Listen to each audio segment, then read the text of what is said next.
Bom dia, igreja. Que a graça e a paz de Jesus esteja conosco. Amém?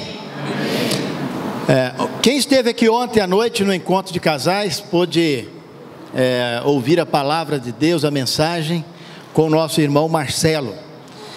Quantos daqui conhecem o Marcelo? Levanta a mão. Bastante gente, graças a Deus. O Marcelo é batizado há 14 anos. Ele começou a sua vida cristã aqui conosco no Guanabara, junto com a sua esposa Silvia, está ali atrás, né, que na época não tinha as duas filhas, Sofia e Mirella, mas elas estão aqui hoje. E o Marcelo começou a sua vida cristã há 14 anos aqui no Guanabara, e depois começamos o trabalho com a congregação lá no Campo Grande, na região do Campo Grande, e ele morava na região do Campo Grande junto com outros irmãos, e hoje a congregação do Campo Grande está lá estabelecida, muitos irmãos que congregam lá, e o Marcelo é um dos pregadores lá naquela congregação. Esteve aqui conosco ontem pregando e falando sobre no encontro de casais. Casado com a Silvia há 13 anos, e tem realmente sido uma grande bênção, uma grande ferramenta na mão do Senhor. É um privilégio muito grande que nós temos, né, do Senhor estar usando pessoas, né, como o Marcelo e como tantos outros irmãos e irmãs que têm aí se esforçado para que o Senhor possa usá-los com a mensagem da palavra. E hoje ele estará aqui trazendo a mensagem para nós, para que o Senhor possa usá-lo como seu instrumento para ouvirmos a palavra de Deus. E nós vamos orar e vamos ouvir a palavra do Senhor. Poderoso Deus, graças damos ao Senhor em nome de Jesus, pois o Senhor mais uma vez nos dá o privilégio de podermos ouvir a Tua palavra. E obrigado por isso, Pai. Obrigado por Sua palavra que vem nos encorajar, vem nos corrigir, vem nos exortar, para que nós possamos ser plenamente preparados para toda boa obra. E que o Senhor possa usar o nosso irmão Marcelo, mais uma vez, neste local, para que possamos sair daqui encorajados a fazer a Tua vontade. Em nome de Jesus nós oramos e agradecemos. Amém. Um passo, mas não é só querer. Jesus coloca outras condições para nós acompanharmos eles, para sermos um discípulo de Jesus. Voltando para o texto aqui, ele fala o seguinte: se alguém quiser me acompanhar, negue-se a si mesmo. Uma outra condição de Jesus. Primeira coisa, eu quero. E Jesus coloca uma outra condição: negue-se a si mesmo. Negar ou recusar a si mesmo é uma palavra difícil de suportar, não é mesmo? É difícil de suportar isso, quando nós pensamos, eu preciso negar a mim mesmo. Olha uma passagem comigo em Lucas, capítulo 14, mas vamos manter aqui em Marcos 8, tá? Mas olha comigo lá em Lucas 14, olha só o que diz o texto no versículo 33. Lucas 14, olha o 33 para poder dar uma ideia melhor sobre negar-se a si mesmo.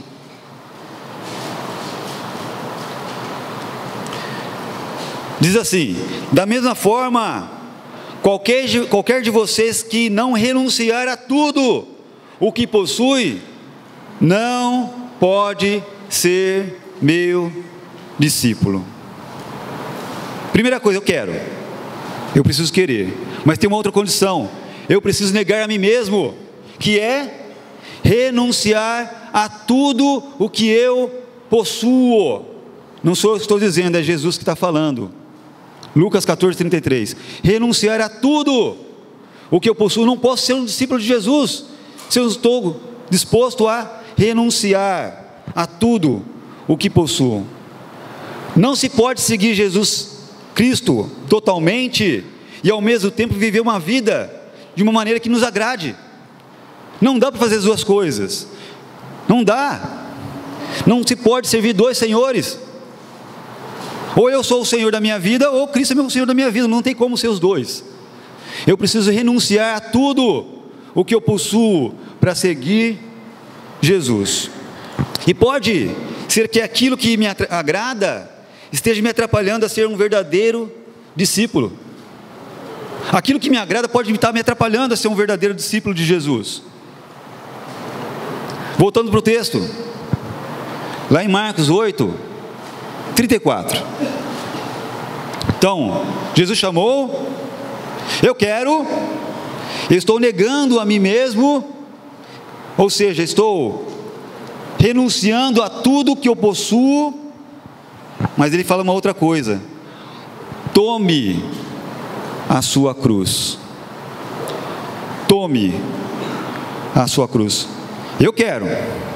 Estou negando a tudo que eu possuo, mas agora eu preciso negar, ou melhor, eu preciso tomar a minha cruz. E como não fosse difícil negar a mim mesmo, Cristo quer que nós também morramos. Essa ideia de tomar a cruz tem esse grande significado de morramos. A crucificação no primeiro século, se você estudar a fundo em relação ao que os romanos faziam, era costume dos romanos isso. A crucificação na versão romana é como se fosse hoje, lá nos Estados Unidos, em alguns estados, a pena de morte. Era o grau máximo da lei. Quando uma pessoa estava sendo levada para a cruz, era como se tivesse sentenciado uma morte, né? A sentença de morte daquela pessoa. É como se fosse isso. Qualquer pessoa sabia que a cruz era um instrumento de morte, mas não era qualquer tipo de morte. Era a morte mais vergonhosa que existia naquela época. A cruz era uma morte vergonhosa para qualquer pessoa. Tomar a cruz tinha a ver com isso. Era uma sentença de morte. Era uma morte humilhante, dolorosa, com requintes de tortura e sofrimento. Conhecemos muito bem alguém que passou por isso, não foi? E não sabemos como é isso.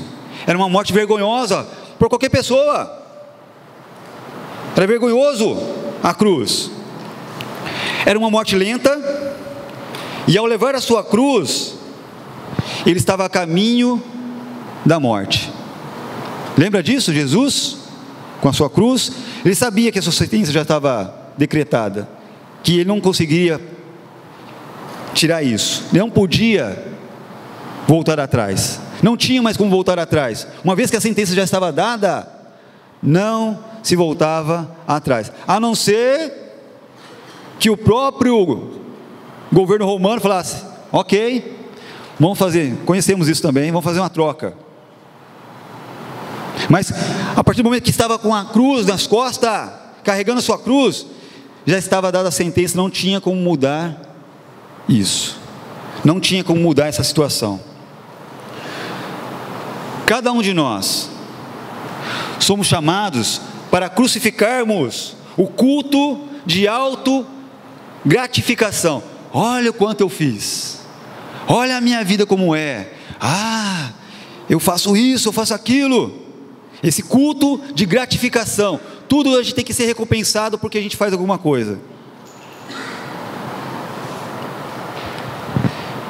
Somos chamados para crucificar também a autopromoção. Eu vou fazer isso para ganhar isso. Eu vou fazer isso porque eu vou conquistar aquilo. Nós temos que crucificar essa ideia da autopromoção e de uma outra coisa importante, do egocentrismo. Olha eu, o que é melhor para mim. Devemos morrer aos nossos direitos. Aquela ideia de que a minha opinião deve prevalecer. A minha opinião deve prevalecer. Já ouviu isso? O que eu falo, eu falei, está falado. A minha opinião que prevalece. Quando eu estou carregando a minha cruz, eu entendo que estou a caminho da morte. Uma fé que não custa nada, também é uma fé que não vale nada. Uma fé que não custa nada é uma fé que não vale nada. Uma vez o rei Davi disse o seguinte: não quero sacrifícios que não me custam nada. Eu não quero sacrifícios que não me custam nada. Porque uma fé que não custa nada é uma fé que não vale nada. Não tem nenhum valor. Não tem nenhum valor. Cristo é mais importante que as minhas ambições, do que o meu dinheiro, do que eu penso. É muito mais importante que o meu trabalho. É muito mais importante que a minha família. Esse dia atrás eu ouvi alguém dizendo o seguinte, colocou uma pirâmide, lá no curso de teologia. Fizeram uma pergunta para mim. Eu li uma passagem que fala sobre exatamente isso, né? A teologia, falsas teologias, né? O humanismo, né? Que o homem é maior do que Deus. E aí colocamos a ideia sobre deixar família, filhos, pais. E a pessoa falou: eu fui ensinado o seguinte, que Deus em primeiro lugar, a minha família em segundo lugar, depois colocou o meu emprego em terceiro lugar, depois a igreja. Aí eu li de novo a passagem. A pessoa continuou insistindo: Deus em primeiro lugar, pirâmide, né? Deus em primeiro lugar, depois minha família, depois o meu trabalho, depois a igreja. Depois teve um outro que comentou: não, Deus, minha família, a igreja e o trabalho. Eu falei: ótimo, muito bom. Então estamos dividindo a igreja e Deus? Estamos dividindo algo que é indivisível? Porque a igreja e Deus é a mesma coisa, ou não? Ou nós iremos viver a eternidade com a nossa família carnal, que não é de Cristo? Deus e a igreja não tem diferença, mesmo porque Ele derramou seu próprio sangue para comprá-la. Então essa ideia que o meu trabalho, os meus filhos estão em primeiro lugar mais do que o trabalho da igreja, eu sou a igreja, então eu não sou mais importante. Eu sou a igreja. Não, eu fui chamado para fora, para negar a mim mesmo, para tomar minha cruz e carregá-la. Não podemos comunicar a uma pessoa que a vida cristã melhorar a sua vida, quando na realidade a fé em Cristo quase sempre vai dificultá-la. Consegue entender isso? A gente explica para as pessoas que a fé em Cristo, andar com Cristo e tomar na sua cruz e carregá-la para a morte todos os dias, nós dizemos: olha, vai ser uma bênção. Mas depois de uma semana a pessoa reclama: minha vida piorou. Mas você está pensando em qual vida? A sua vida física? Ou você está pensando na vida espiritual? Porque a vida física vai piorar mesmo. Porque o mundo é contrário ao que nós ensinamos. Totalmente contrário. E vai ser difícil mesmo andar como cristão. Se você não tem dificuldade, tem alguma coisa ou você me ensina muito bem o que é isso. Se você não tem nenhuma dificuldade em relação a ser cristão, você me ensina como é isso. Ou sua fé não custa nada. Porque custa alguma coisa nessa vida seguir Jesus, carregar na sua cruz. Custa. Olha comigo em Gálatas capítulo 2.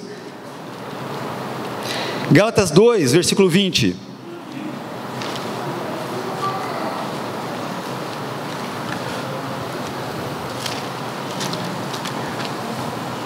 Olha só o que Paulo diz: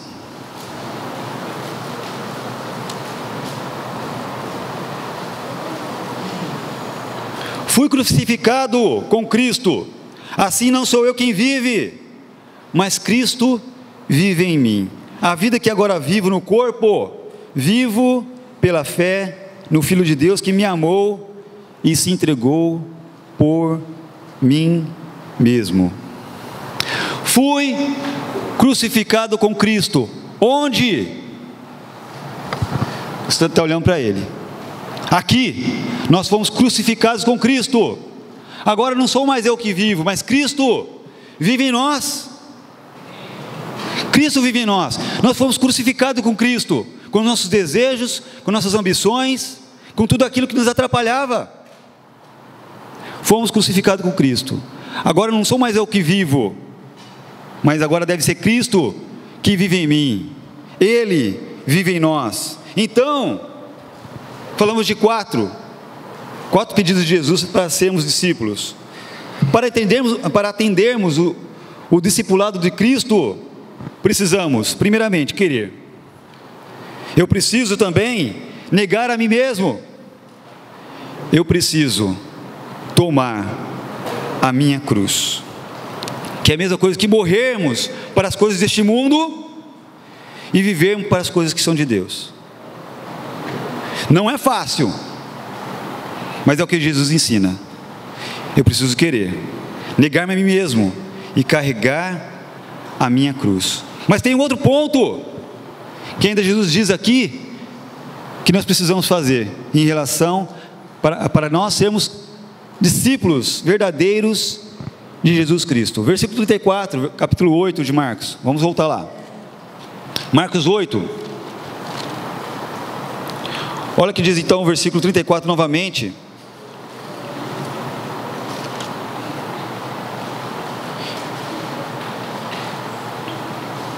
Marcos 8, 34.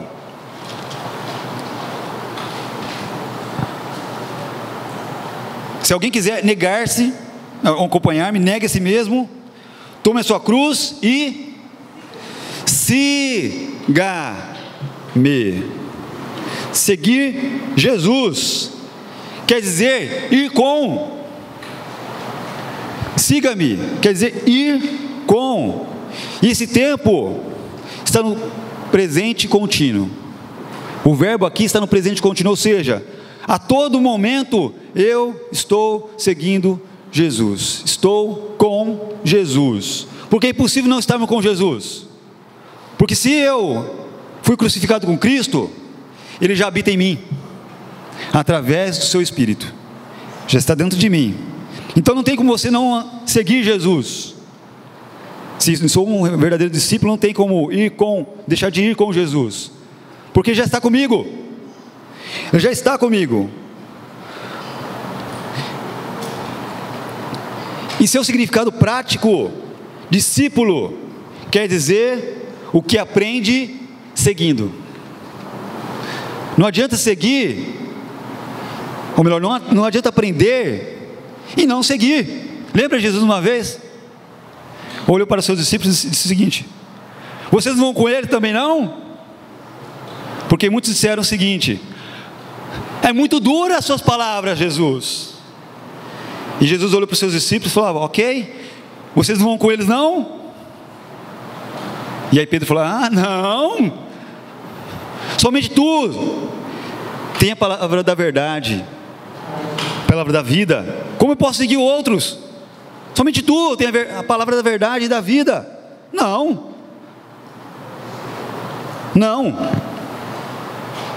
Como eu estou lidando, ou como eu e você, nós estamos lidando com tudo isso, com essa ideia de eu quero, agora eu preciso me negar, preciso carregar minha cruz, ou seja, todos os dias estou a caminho da morte, porque é assim o mundo, tá? Eu preciso morrer para as coisas do mundo, todo dia estou morrendo um pouco. Às vezes a gente volta para as coisas erradas no mundo, mas precisamos entender que precisamos morrer todos os dias um pouco para esse mundo, para que nós possamos viver com Cristo todos os dias. Todos os dias. Como eu e você estamos lidando com isso? Filipenses, capítulo 2.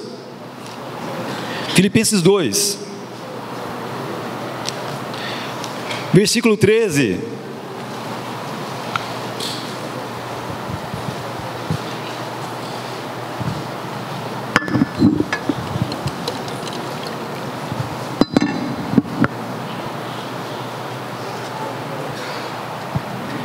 Filipenses, capítulo 2, versículo 13.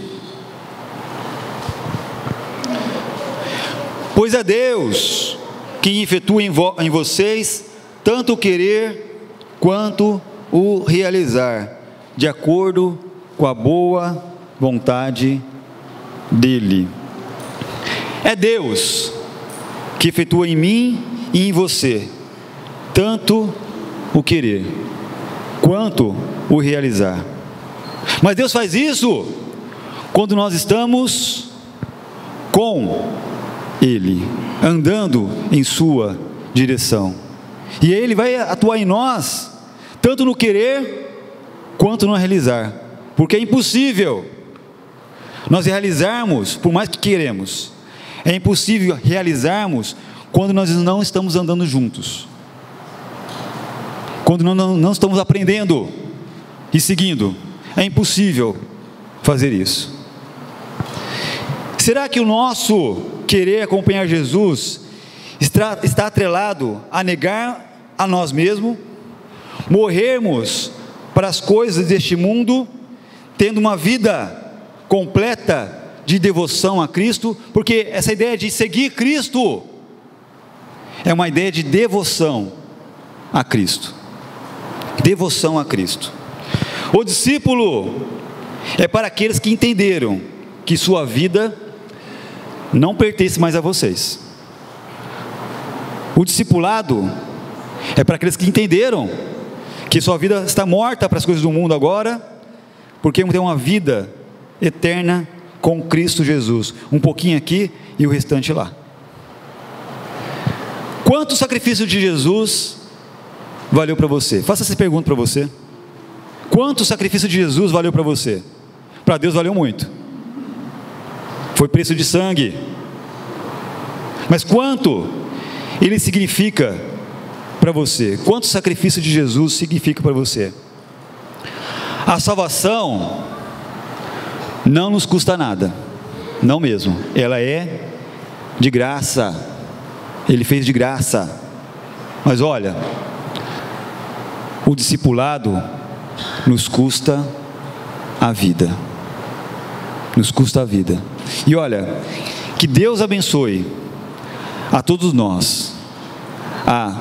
Já queremos, estamos aqui, mas precisamos negarmos a nós mesmos, carregarmos a nossa cruz e seguir Jesus. Amém? Amém. Vamos ter uma palavra de oração e a gente encerra por aqui. Oremos. Deus majestoso, Pai glorioso, Deus amado, agradecemos a Ti, Senhor, por essa oportunidade que deu mais uma vez a nós, de estarmos ouvindo a Tua palavra, ó Pai, e que nós possamos de fato sermos discípulos de Jesus, aquele que nega a si mesmo, que carrega Jesus e segue o Mestre. Nos ajude, ó Pai, a reconhecermos que muitas vezes nós estamos sendo falhos, porque queremos fazer a Tua vontade em todas as ocasiões, ó Pai, e sabemos que nós não temos como nos dividir do Senhor, porque o Senhor já habita em nós, através do Seu Santo Espírito, que Ele possa nos ajudar em nossa caminhada cristã, que nós possamos observar como está a nossa vida, ó Pai, e nos entregarmos no Seu altar, fazendo a Tua vontade sempre, ó Deus. Agradecemos imensamente pelo desejo que colocou em nosso coração de estarmos aqui nessa manhã, para adorarmos o Senhor, e que essa mensagem, ó Pai, possa tocar em nosso coração, e sermos de fato, verdadeiramente, discípulos do Senhor, aqueles que aprendem seguindo. E é no poderoso nome do Seu Filho Jesus que pedimos e por fé agradecemos. Amém.